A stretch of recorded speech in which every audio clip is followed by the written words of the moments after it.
Good morning, ladies and gentlemen. Good morning. If everyone could please take their seats.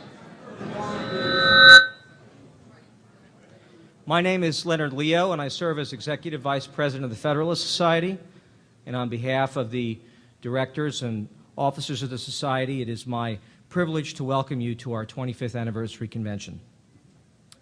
This gathering is the culmination of a year-long celebration, one where we have taken note of the growth of our organization and the ways in which, thanks to our thousands of volunteers, we have been instrumental in changing the terms of legal debate in this country. But the past year's celebrations also have helped us to focus on and look to the future, causing us to reflect very seriously at how we can build the next generation of talent to further advance a rule of law grounded in the principles of limited constitutional government. It is especially fitting that this anniversary convention be opened by the U.S. Ambassador to the European Union, the Honorable C. Boyden Gray. Ambassador Gray has for many years figured prominently in the Federalist Society's work and efforts. He served as one of the first members of our Board of Visitors, and during his service in the Reagan and George H.W. Bush administrations, gave generously of his time and talent, speaking often and provocatively before the Federalist Society, and helping to nurture a number of our founders and leaders who were serving under him in government. I am sure Ambassador Gray has much to say about the Federalist Society on the occasion of its 25th anniversary, but also as a key representative of the United States and Europe about the subject of our plenary sessions, the idea of American exceptionalism. And so, without further delay, please join me in welcoming Ambassador Boyden Gray.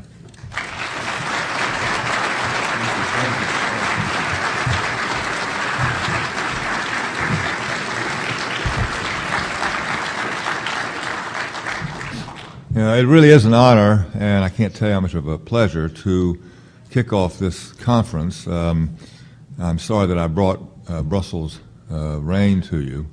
Maybe I can take it back when I leave tonight, but it really is a treat. I want to say that Belgium is in turmoil, and while I'm not the representative to Belgium, that's another ambassador, it isn't irrelevant to me that there has been no government in Belgium now for half a year, and I want to reassure you, nothing has gone wrong.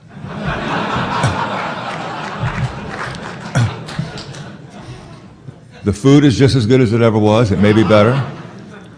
The bureaucrats still behave the way they have, at least the super bureaucrats, and it still rains just as much as it used to. So a couple of words before I address your topic. I have been involved with the Federalist Society for a long time. The irony is that my older and now deceased brother, who was an economist, studied under Friedman at Chicago, actually knew about the Federalist Society and was involved long before I was, and was Gene Myers, one of his mentors and great friends, and he was the one who put me onto the Federalist Society and got me into a conference out in San Diego, as I recall, back in the early 80s, shortly after the Federalist Society was formed. And it's just an irony that two of the people who were in on the founding were not lawyers, Gene Meyer and my brother. The story about the Federalist Society that I want to tell you is the difficulty we had getting the then Vice President, later President, father of the current President, to make a speech to the Federalist Society, and this is 20 years ago, so the Federalist Society was only about 5 years old, not that well known, a little bit controversial, and we wanted, my deputy and I, my deputy being John Schmitz, who wasn't one of the initial founders, but certainly was one of the early backers, wanted to have this speech given at the Federalist Society where the then Vice President could talk about the criminalization of foreign policy and to slam the institution of the Independent Counsel.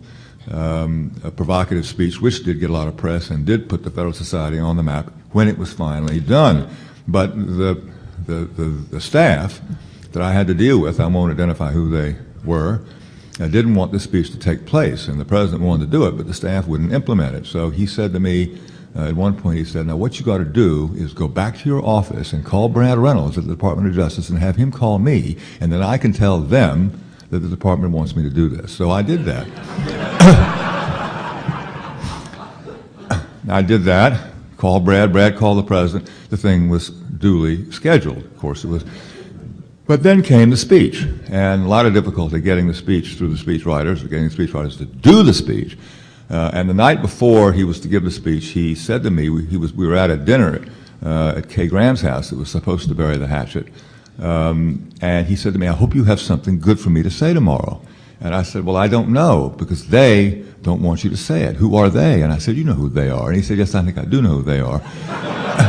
So the next morning, he calls up and says, how's it coming? And I said, well, they're giving me a real problem here. And he said, look, what if I write it? They can't take it out then, can they? And I said, I certainly hope not. And so he wrote it out in longhand in the yellow legal pad. I think John Schmitz purloined the original in gross violation of the Presidential Records Act. And it was better than anything the speechwriters could have come up with, or I could have come up with. The speech was a great success, a lot of good press, put the Federalist Society in a very good light. But then the speech was not allowed to be distributed. They covered the speech with a statement saying, do not distribute. So we got Henry Hyde to put it in the Congressional Record, and that's how we distribute it.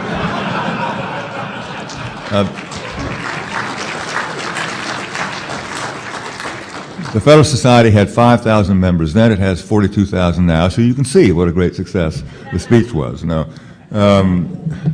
So the topic is American exceptionalism, and I assume that exceptionalism from what? Except from what? And I assume you mean a little bit of Europe.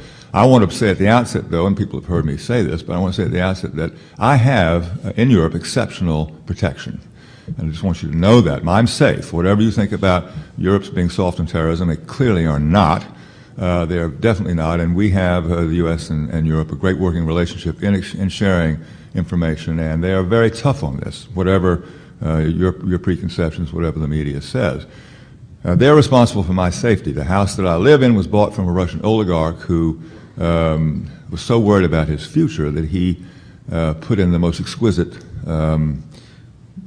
safety equipment, triple mylar windows, could stop a 50 caliber bullet. But the key thing, I was told twice by my regional, local Flemish, now they may be a separate country, we don't know,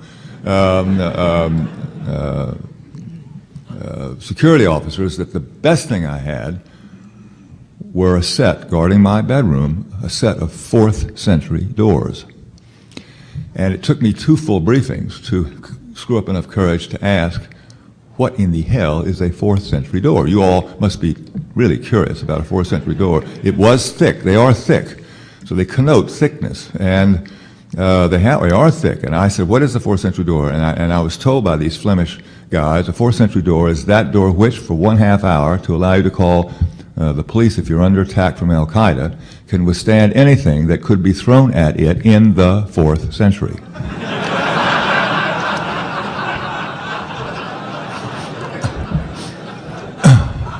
So you have an image of the battering ram and the catapult and the flaming arrow, and I said to myself when I first heard this, what's so special about the 4th? Why not the 3rd? Why not the 5th? Or even the 20th? You know, I mean, so this, I would tell this story, and people would laugh, just as you have very nicely. I appreciate your laughing. And this would warm the crowd up. But then my press officer came to me one day and said, Mr. Ambassador, he's a very sort of mild, meek guy. He said, you must stop talking about the 4th century door. And I said, why? He said, because you're going to bring disgrace upon yourself, our mission, and your country. And I said, why? He said, because there is no such thing as a 4th century door. And I said, but I was briefed and told twice that I have these 4th century doors and what they are all about. And my staff said, but they're wrong. And I said, how do you know? He said, because I've Googled, eBayed, Microsoft, iPodded. I've done everything I can to find anything. There's nothing online, offline, above the line, below the line. There's nothing anywhere about a 4th century door. What do I have? He said, what you have is not a 4th century door, but a forced entry door.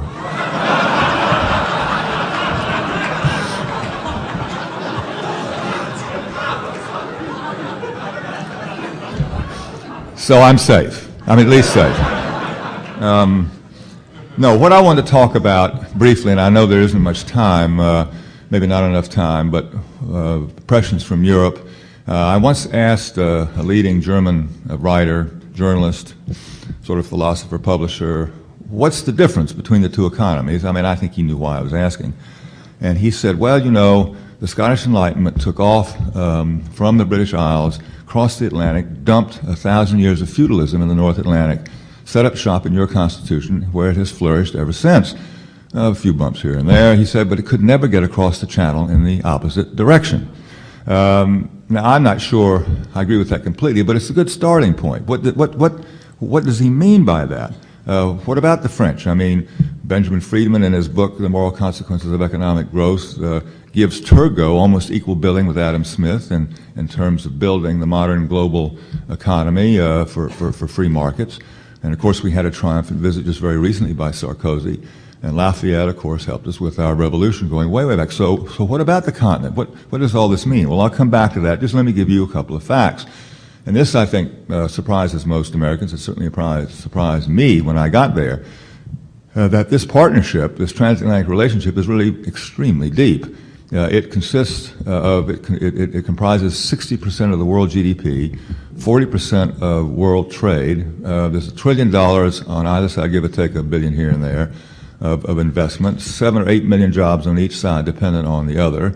There are a lot of little factoids in a book by Dan Hamilton, who's at Johns Hopkins, if you want to read it. But there's more U.S. investment in the country of Belgium than there is in the entire country of China. I mean, there are lots of little factoids.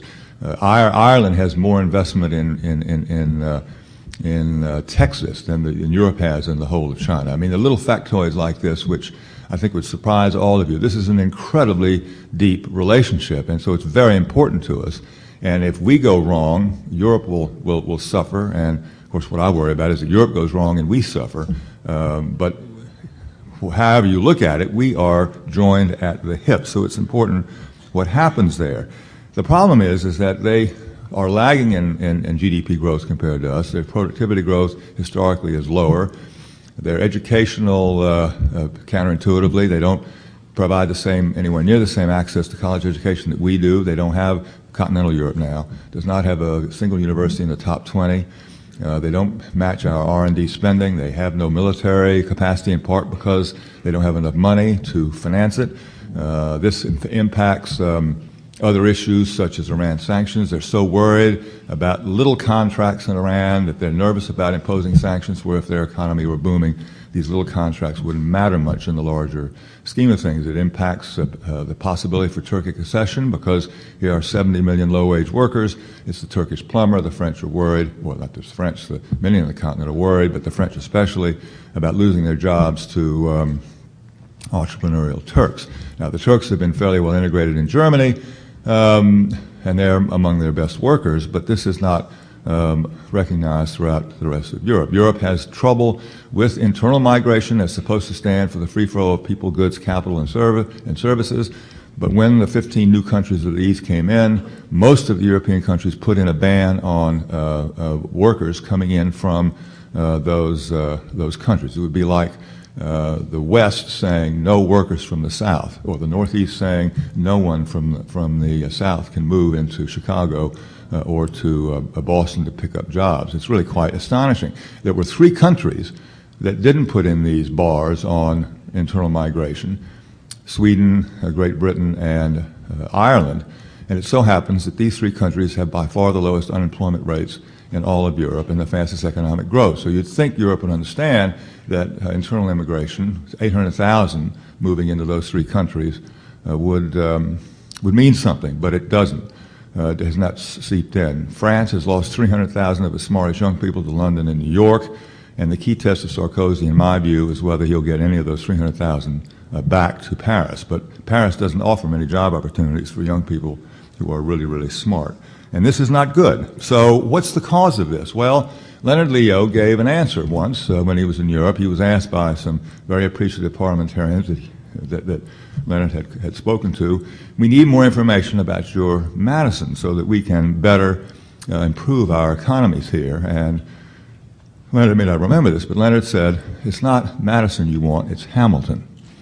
And what Hamilton did, of course, was, with the help of Chief Justice John Marshall, flatten the state interference with our internal market using the Commerce Clause and the Dormant Commerce Clause. And so we have a fairly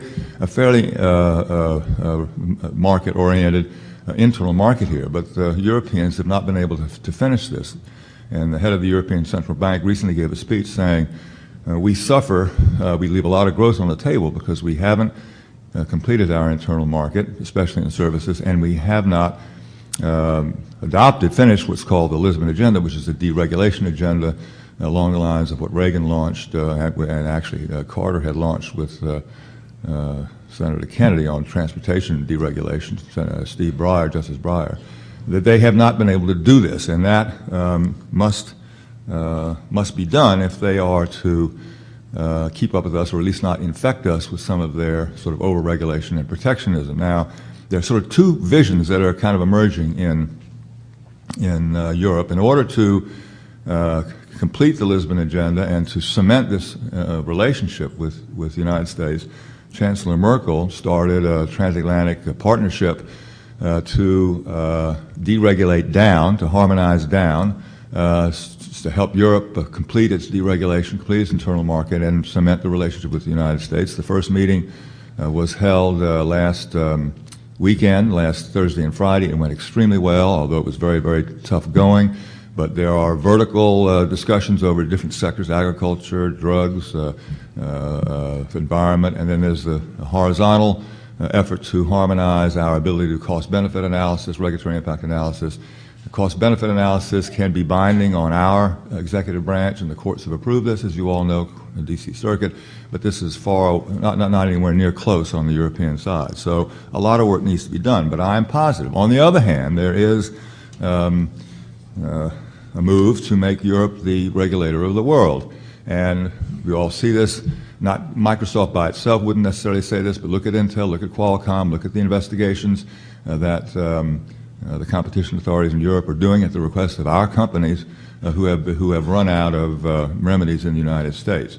You look at so many things that Europe is doing, and doing quite intentionally to become the regulator to the world. Part of this is because they can't get their own deregulation done. They impose undue burden, comparative burden on their own companies. So in order to level the playing field, they level it up by exporting the regulation to us and to everybody else.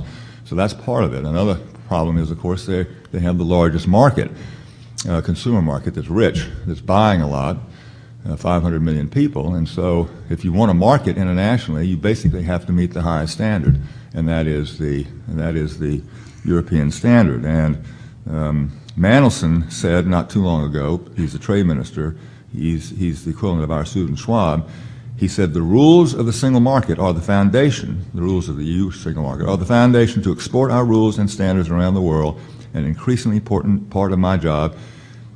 No single market, no European project, and no European puissance.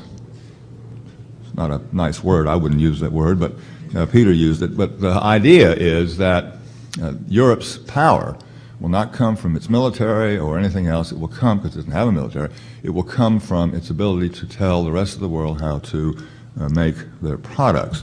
Sarkozy himself has raised questions, notwithstanding the great reception he got here. He has said, and I'm quoting him now, competition as an ideology, as a dogma, what has it done for Europe? And he took the competition plank out of the EU Constitution, or so-called treaty that was just adopted. He took it out, the doctrine of free and open competition. And now the British think they got it back into some footnote in an annex somewhere, but it may take 10 years before we know whether any damage was done. Just 2 days ago, Sarkozy reiterated his support for the EU's, quote, community preference, close quote, saying that protection should no longer be taboo. So this is that's a competing version. Now, who's gonna win? People say Sarkozy says this just to throw a sop to his left. Let's hope that's the case. Who's going to win? I think Merkel's vision will carry the day. but it does depend, I think, on a lot of what you do, because the key to this at the end of the day is legal. And you do now have offices, chapters in Europe. I hope you will support them. Leonard's been very good to get them going, but I think they're very, very important. You have lots of allies in the European think tank network, but they need support. But there are a couple of points to remember. Europe has no Administrative Procedure Act. They have no equivalent of the D.C. Circuit. The states, the member states, control access to the courts in terms of appealing and reviewing the regulatory output of Brussels. This is because the states don't want to give up. They want to retain their control. They are themselves vulnerable to buy-off by special interests. And so what we did in our founding was to kind of create the kind of checks and balances you're all familiar with, to lower the influence, to not eliminate, but to reduce the influence of the special interests. This has not happened in Europe. That's why they don't have an internal market for services, why they have so many difficulties, in my opinion, is because the member states still retain too much control.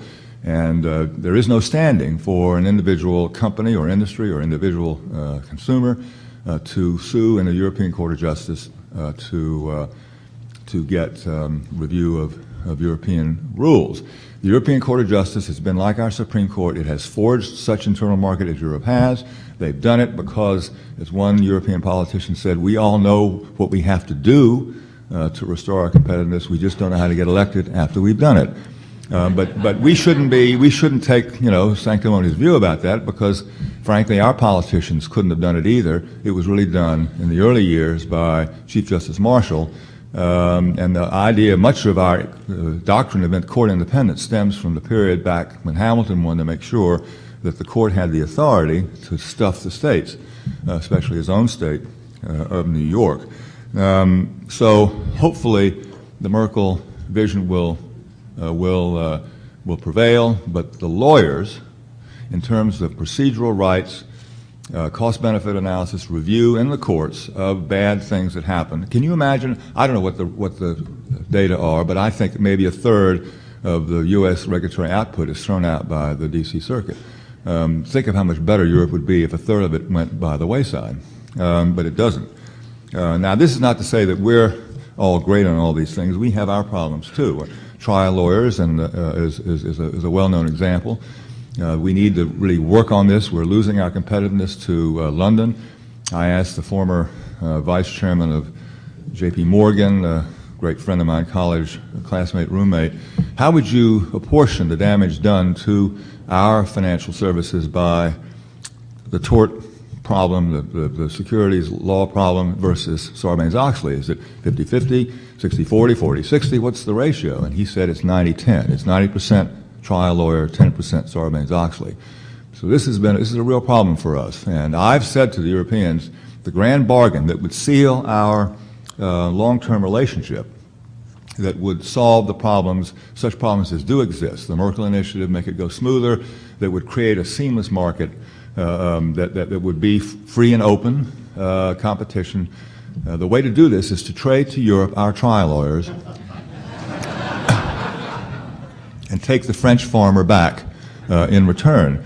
And I made this suggestion to a high-ranking German official not long after I got to Brussels. I was in Berlin, and she stared at me for what was a painfully long period of time. And I thought maybe I'd be going back to the United States sooner than I had planned. And then she finally spoke, and she said, "If you take the German farmer as well, you have a deal." So we do need to deal with this issue. Another issue on the other side of the coin is CEO pay and the incentive structure. I don't know whether greater shareholder rights is what to do. The SEC is grappling with that now as we speak. But there is this problem of what I think is called the trader's option. It's sort of like the moral hazard. If you're a CEO of a company, you can take a big gamble, because if you win, you get part of the benefit in stock options and whatnot of any gains the company gets. If you lose your big gamble, what do you lose? The shareholders take the whole burden, or the public, or the taxpayer. But you lose nothing. You may lose your job, but you'll walk off with a couple of $100 million in severance pay. So the incentives are not right, and I shouldn't be critical of our own business community maybe, but But I do think that we have to get the incentives right, that there has to be something so that the big companies don't torque the system. Adam Smith was very suspicious of businessmen. You know, the famous quote, "No two businessmen can get together without conspiring against the public interest." And we need to watch this kind of incestuous relationship, not incestuous, but we need to watch our disruption of our own internal market. And protectionism can arise here in the United States just as easily as it does in Europe. We need to watch that very carefully. I worry about the loss of Doha. I worry about the Democrats blocking various bilateral trade deals. So we need to be very, very careful, and we lawyers can have a lot to say about that. We are not pure in this country. We are not holding up our end of the exceptionalism that is a gift in many ways of Adam Smith and the Scottish Enlightenment, which did inform Madison and Jefferson and Franklin were all very much aware of Adam Smith. His book, Wealth of Nations, was published in 1776. It was a good year for freedom, and we have a responsibility to keep that going. So thank you very much, and I'll answer any questions that you have.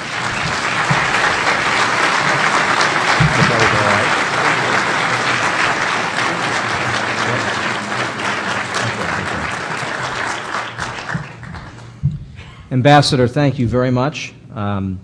We will be seeing you a little bit later this morning during our presentation by Justice Thomas, and I guess you'll be around a little bit this morning if people would like to talk to you a little bit about housing a French or German farmer for a summer. We don't have any space ourselves, but you know, maybe somebody else can do it. We're going to move right into the next panel, so people should just keep their seats, and if the panelists would please step up to the platform.